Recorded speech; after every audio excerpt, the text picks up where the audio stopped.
Okay, final testing na natin ang ating electric water pump na mayroong pump control at saka pressure switch.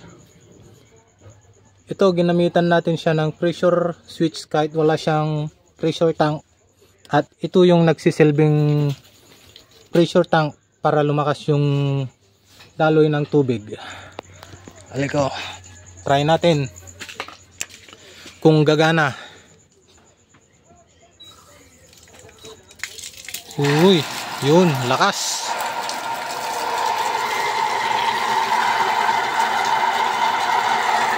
Ang lakas ng tubig. Ngayon, patayin naman natin kung mamamatay yung makina. Okay, gumagana.